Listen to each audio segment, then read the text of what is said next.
try again. Namaste yogis and lovers of wellness, and welcome back to the Yogi Blair YouTube channel. Today is episode 2 of my Yoga 101 series. So if you are a beginner, this is the place for you. Our first episode, we touched on the very basics of what you need for a yoga practice and what to expect and the structure of a class. So today we're going to actually have our first class as beginners. But before we get into that, if you're new to my channel, I want to welcome you here. My name is Vanessa Blair Ferris. I'm a certified registered yoga instructor, and it is my passion to share yoga and wellness with anybody that needs it, especially those healing from trauma. So if you support that passion of mine, I hope that you consider subscribing as well as checking out my Instagram.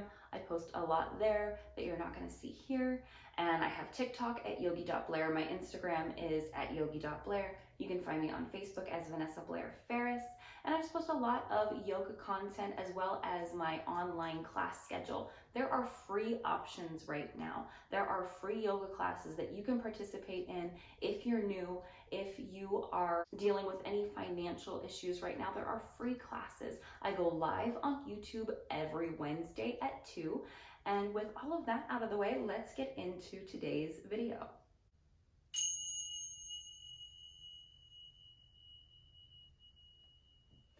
Okay guys, so this is our second episode of our Yoga 101 series. So if you saw last week, we talked about the very basics of what you need to participate in a studio, the things that you might want, the kind of mat that I like, and just very basics and the basic structure of a class. So now we're going to take all of that information that we have and we're going to do a yoga class today.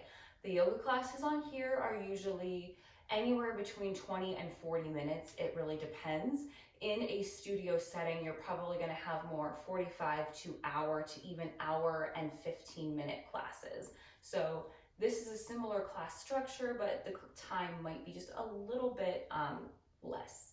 So if you remember from last week, I talked about how you can get your own props, especially if you're starting with an at-home practice.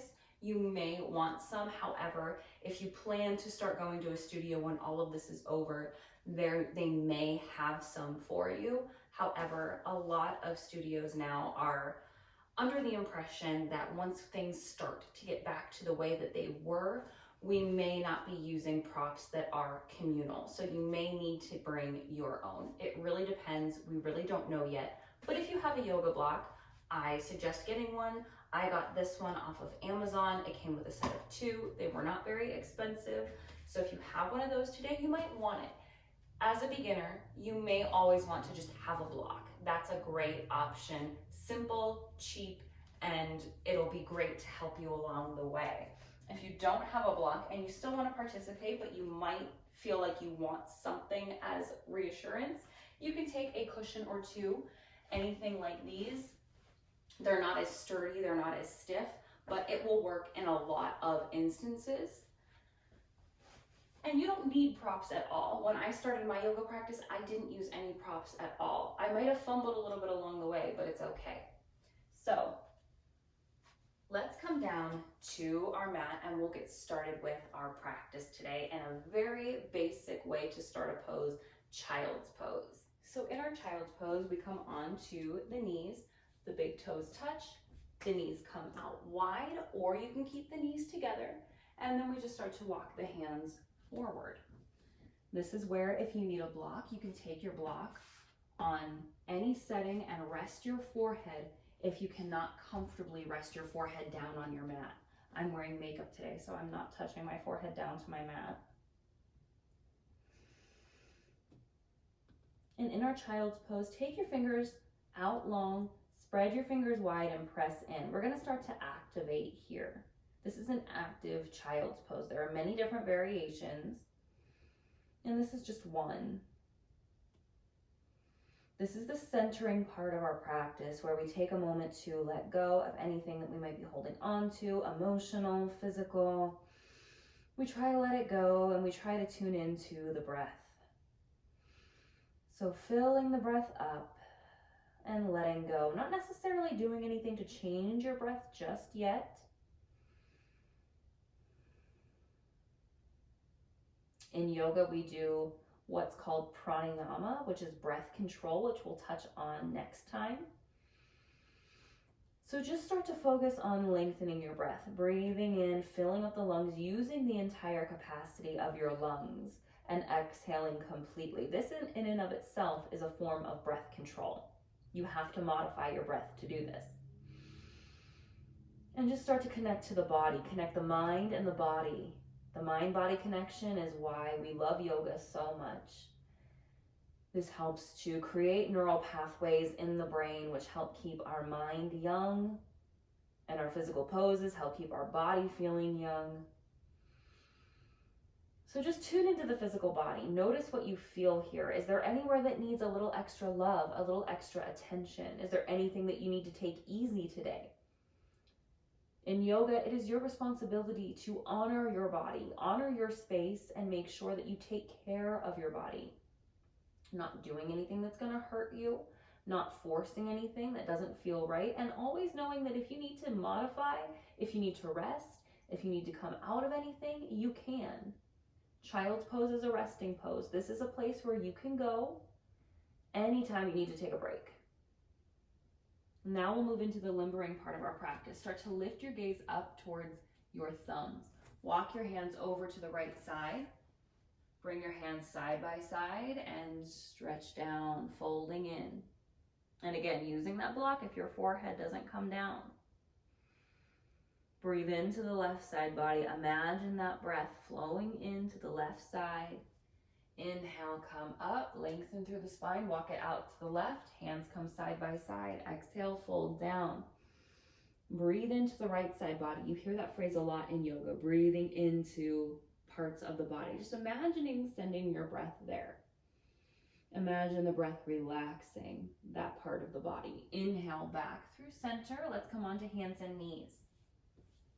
So bringing your knees underneath your hip, bringing your hands underneath your shoulders. We're finding a tabletop, a neutral spine.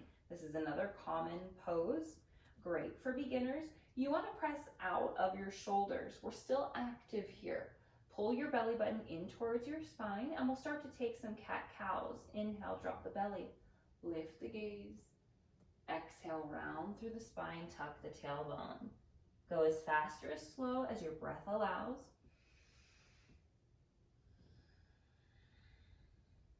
And moving to whatever extent you're comfortable with. If one of these feels better to you, you can absolutely stay there.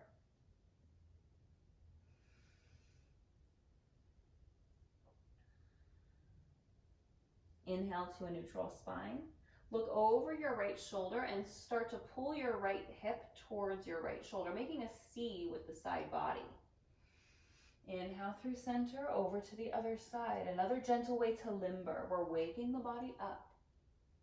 We're getting it moving gently and stretching before we get into our warm-up.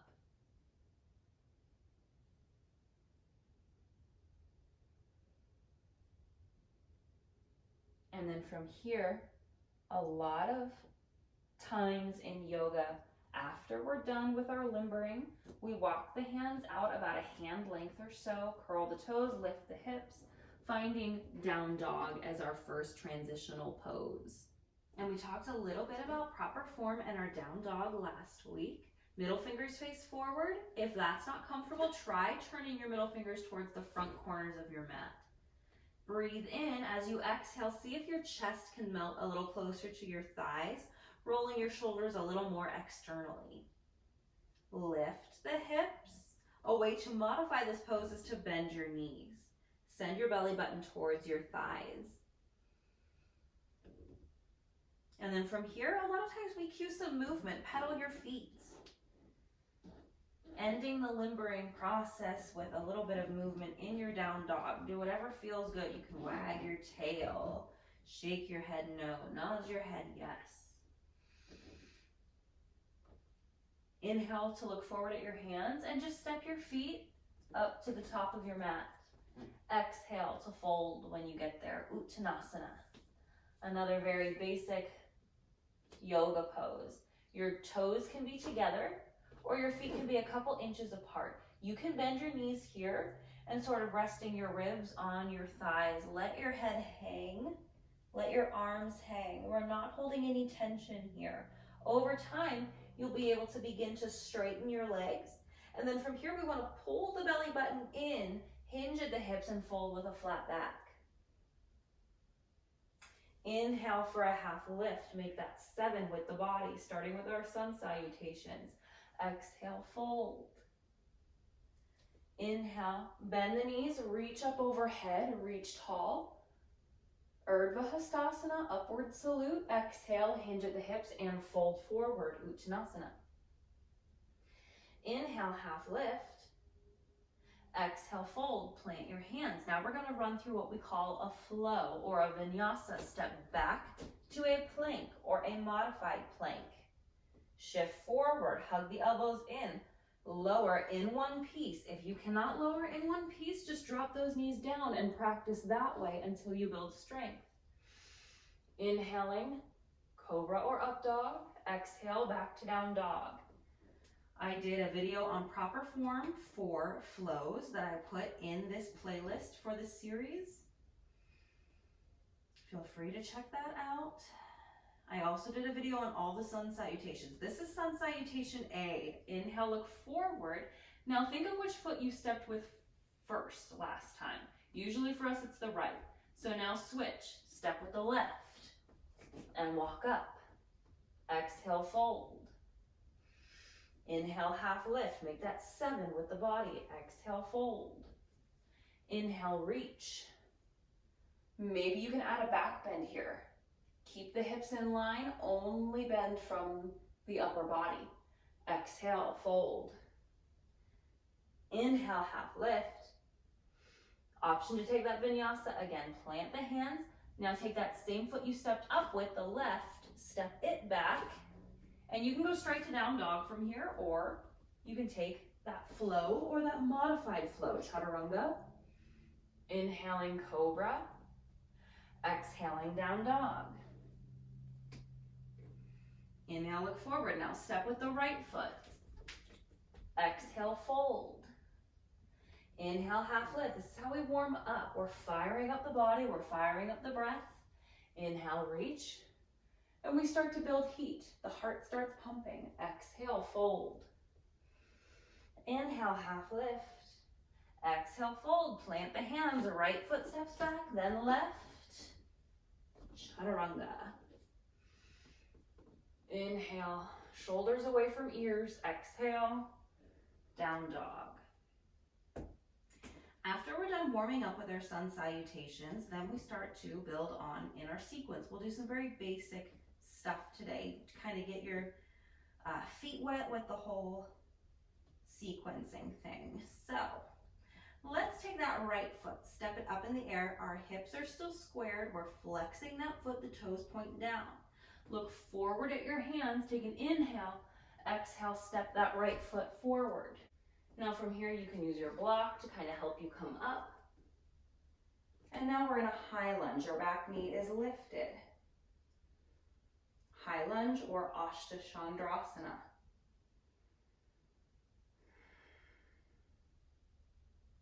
Now from here, a lot of poses can be done that are traditionally also done from Warrior One. So let's find our Warrior One first.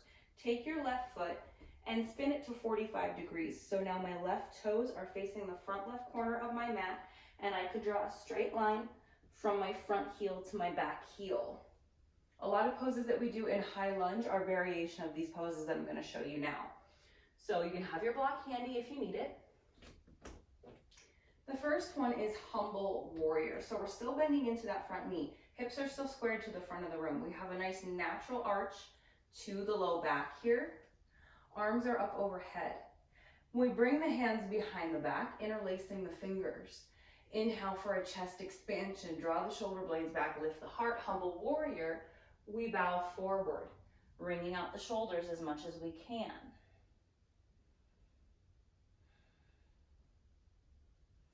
Releasing your hands down. Another common pose from here, grabbing onto your block, planting your block down, is revolved side angle. Planting your hand, you get a bit of a twist here, reaching your right arm up. We want to think of pulling that right hip back so that we're keeping the hips in line. They tend to want to fall to the side. Still pressing that left heel down. Now another one we can do here is we can start to straighten through that front leg. It does not have to be perfect. As we straighten through that leg, we keep the arms where they are. This is revolved triangle. Twists can be challenging, so don't feel discouraged if this is not comfortable to you. Discomfort and pain are different. If there's pain, come out. Drop your hands down, maybe even walking your back foot up a bit. This is pyramid pose. This is a very common pose that we use a lot. It's a deep stretch in this hamstring here. So if you feel pain in your knee, just put a little bend into your knee. Or use your block or blocks to kind of help bring you up a bit. If you don't have blocks, your hands can come to heart center.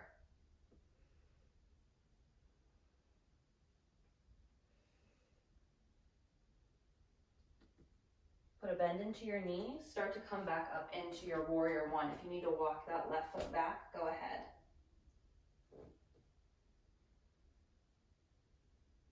We want to remember to stay with the breath as we move. Another common one from warrior one is warrior three, which is a balancing pose. Balancing poses tend to give people some trouble when they first start, but trust me, you'll get the hang of it. For warrior three, bring your hands to heart center to start and start to come onto the ball of your back foot and start to lean forward. Find a focal point now, 3 feet ahead of your front foot. Maybe you stay here to prep. Maybe you start to kickstand onto that left big toe. Maybe you start to lift that foot up. We want to be on the same plane from the head to the hip to the heel. So you can be here. Over time, you'll start to be able to make a T. And then let's inhale to come up to the top of our mat, finding mountain pose, Tadasana, which I think we also talked about in episode 1. This is the foundation of all of our standing poses. So bring your attention into your feet. In our mountain pose, toes can be together. We can be a couple inches apart.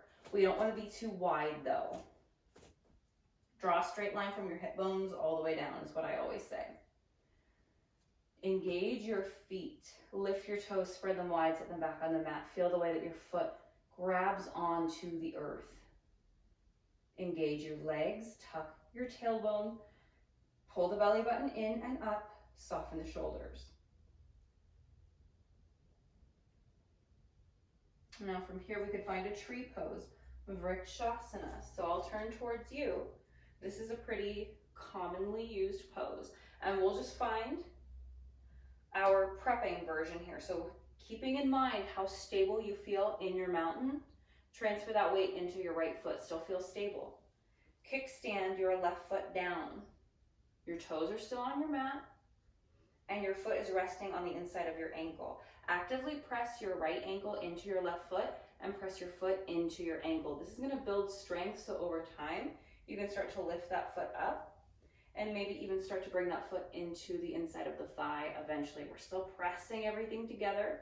Your hands can come to heart, or you can grow branches. There's a lot of variations that we can do here too. So now, in yoga, when we do our standing sequence, we like to do everything evenly on both sides.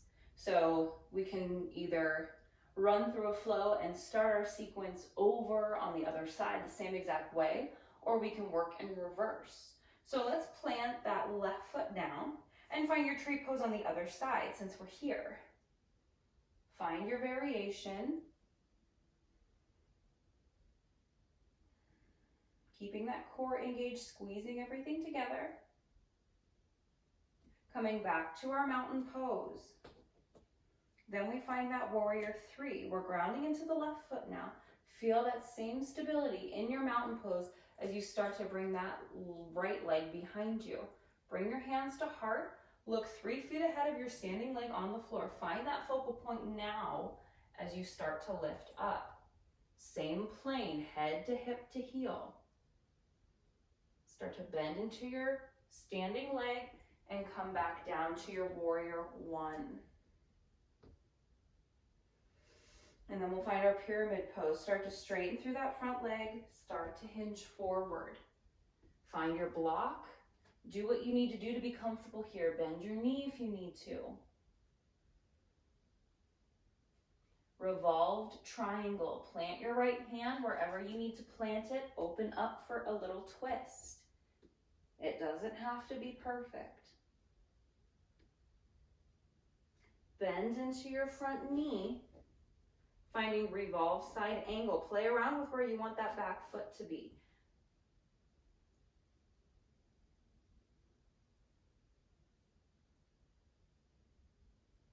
Lower that left hand down.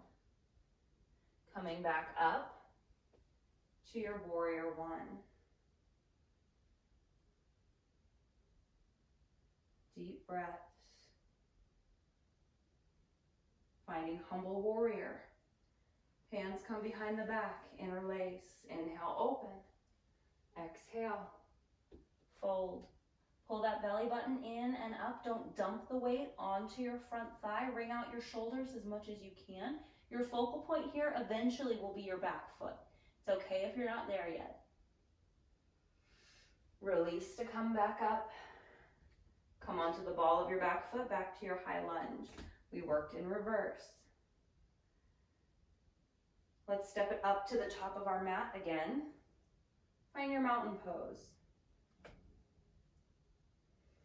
This is kind of like a slow flow. We are holding poses for a few breaths to sort of acquaint ourselves with these poses. So this would be very similar to a slow flow class. There might be some different poses involved, but this is kind of the structure of how that would be if you were to go to a class or attend one of my online classes that might be labeled as a slow flow. Let's inhale to reach the arms up overhead. Exhale, fold. Inhale, half lift. Exhale, fold. Option to take a flow. Or find your down dog.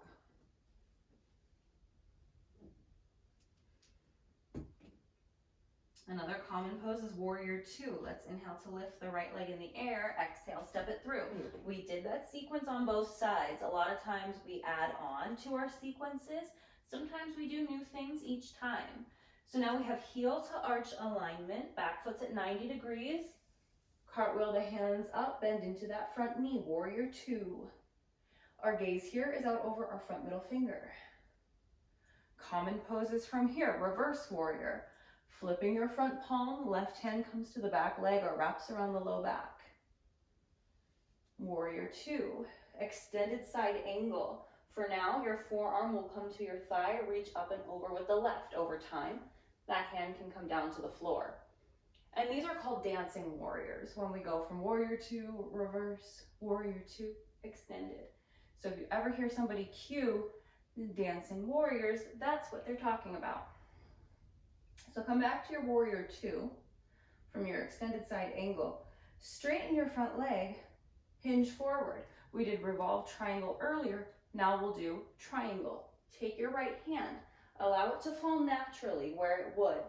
Your wrist is right under your shoulder. Wherever that is, ground in, whether it's your thigh or your shin, your ankle, or the mat. Reach the left arm up to the sky. So now we're stacking our shoulders one on top of the other. Look up at your left hand if you can. Inhale to come back up, warrior two. Exhale, cartwheel the hands down. Sweeping it back. Taking a flow or finding your down dog. Inhale, left leg lifts. Exhale, step it through. Come on to the edge of your back foot, heel to arch alignment, come back up. Warrior two on this side, gazes out over our front middle finger. Pause to settle in, our knees over our ankle, knees always track towards pinky toes. They don't want to fall in. Flip your front palm, reverse. And back to warrior two. Find your extended side angle. And breathe. Coming back up to your warrior two. Straighten your front leg, hinging forward. Triangle pose, Trikonasana.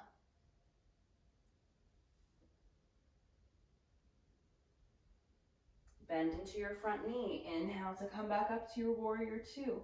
Straight line from the tailbone all the way up the spine to the crown of the head. Take a breath in, exhale, lower the hands. Sweep it back.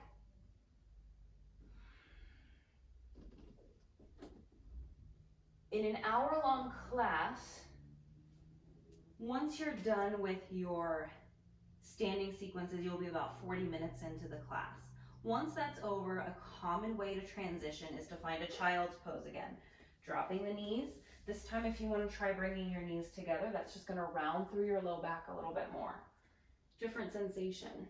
We can take a passive child's pose now, bringing the forearms down to the mat. A lot of times I like to start my practice active to really get that energy moving, and when we come down to do our seated stretches, I like to take a passive approach to find some rest. And this is a time to come back to your intention and start to slow down that breath, coming back into your breath if you've lost it. And then we start to do some seated stretches. We'll do some nice beginner stretches here. Set your hips off to the side, swing your legs around. Find staff pose, Dandasana, flexing through your feet. Bring your hands to your sides, lift through the heart, and start to hinge forward. From our staff pose, moving into a seated forward fold, Paschimottanasana. Just like our standing forward fold, if you need to bend your knees, you can bend your knees. Stop where you feel a good stretch.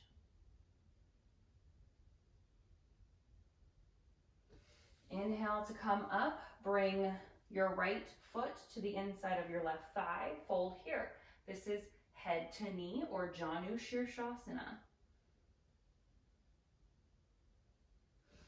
Inhale up, switch sides.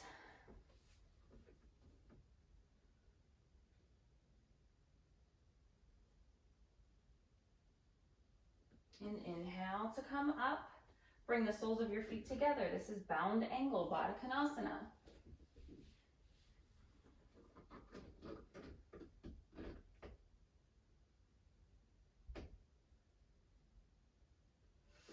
Inhale to come up, find an easy seat, Sukhasana.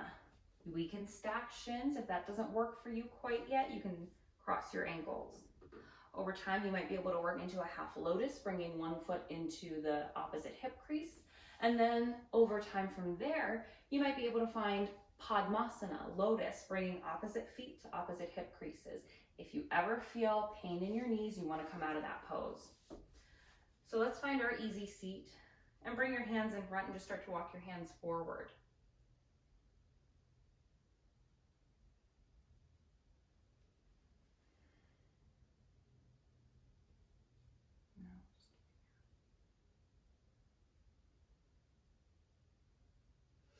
Inhale to come up, switch the cross of your legs, making it even. Walk your hands out.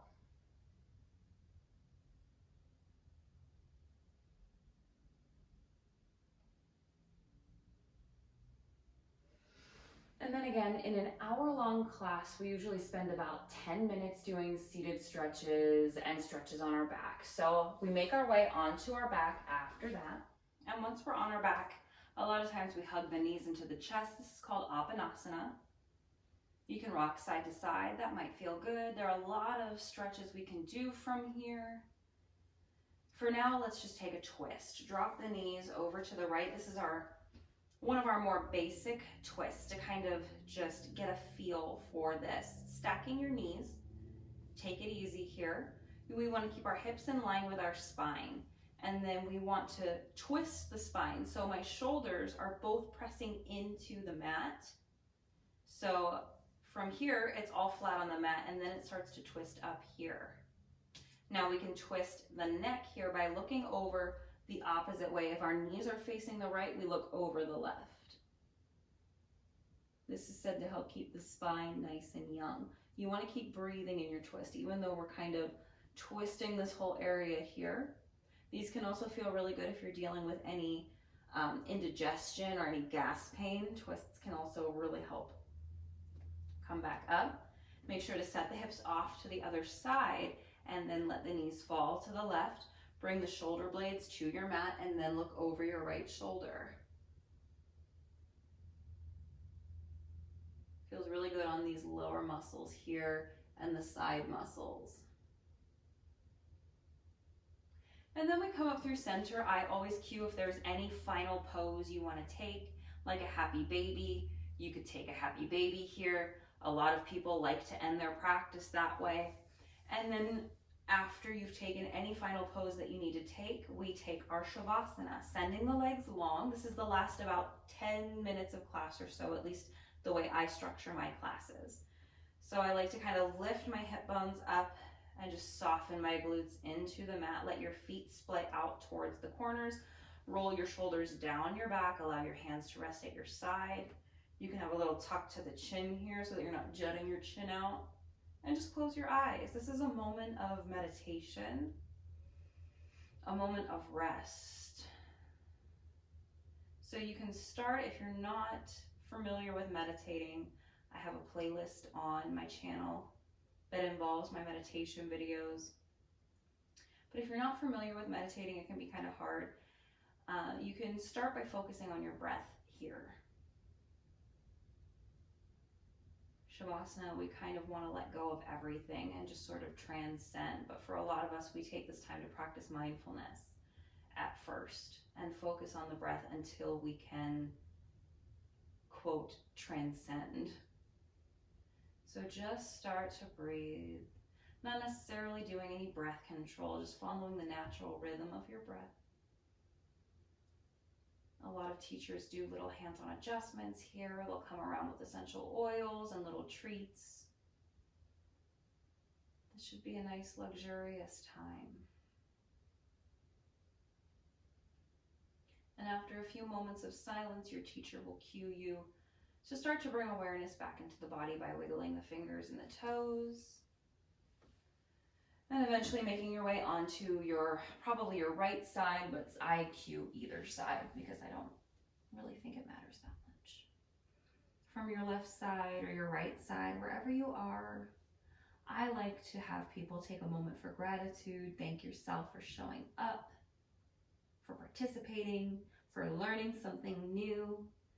Thank your body for everything that it just did and everything it continues to do, and to just think of something about today that you're grateful for, something that happened today. And then use your hands with your eyes closed or your gaze soft. You can come up to an easy seat. And from here we close out our practice. Bringing our hands to the earth beside us, we'll inhale to reach the arms up overhead. Exhale, hands to heart. Loka samasta sukhino bhavantu. I wish happiness and freedom to all living things, and may the words, thoughts, and actions of my own life contribute in some way to happiness and freedom for all. My friends, thank you so much for joining me today. I hope you live happy, live free, live well. Namaste. I hope you enjoyed today's video, and I hope that kind of eased your mind when thinking about a yoga class. That was it. Your classes may be shorter, they may be longer, but that is the general idea for a slow flow class. So I would say now you're ready to go take a slow flow class, whether it's online or when the stay-at-home order is lifted, you can take one at your closest studio. If you enjoyed this video, please consider giving it a thumbs up. Leave comments below. What was your favorite pose that we did today? What's something new that you learned? And if you haven't already, please consider subscribing to my channel. It really is wonderful to see all of your new faces as you continue to subscribe. So thank you all so much for that. And I look forward to seeing you in the next video.